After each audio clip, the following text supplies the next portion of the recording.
আসসালামু আলাইকুম। সাম্প্রতিক সময় একটা গান ভাইরাল হয়েছে, মানুষ মরে যায় 25-এর পরে, মানে 25-এর পর বলতে লেখাপড়ার পরে আর কি। যাই হোক, এই গানটার তীব্র নিন্দা বিরোধী জ্ঞাপন করতেছে, কারণ বাংলাদেশের মানুষের জীবন শুরু হয় 25-এর পরে, মানে লেখাপড়ার পরে আর কি।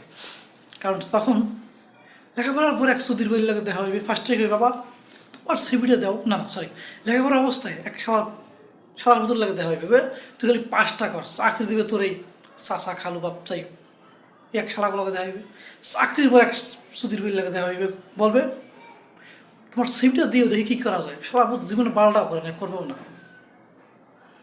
আর একজন আল্লাহকে দেখা হবে, বাবা তুমি রিটেন পরীক্ষা টেকো, তোমার এই আত্মীয়, তোমার এই হ্যাডাম চাচা খালু মামু যা আছে আমি দেখুন, রিটেন পাস করো, চাকরি তোমার কনফার্ম। যদি কোনো রকম রিটেন পাস করেন, ওই শালারা পাইবেন না। কবি টাকা লাগবে 20 লাখ, এই শালা 20 লাখ যদি লাগবে, তোরা লাগবে কোন কামে। এই আর একটা জীবন আছে আপনার, প্রাইভেট জীবন। প্রাইভেট চাকরি নিতে যাবেন,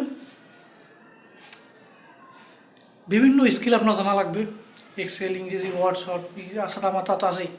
ডিউটি 15-16 ঘন্টা, বেতন 15,000। ঠিক আছে, মানুষের জীবন শুরু হয় 25-এর পরে, এটা হচ্ছে বাস্তব। মরে না 25-এর পর, কান খারাপ হয়, চোখ খুলে বাস্তবতার সাথে পরিচয় ঘটে, এটা হচ্ছে বাস্তব কথা।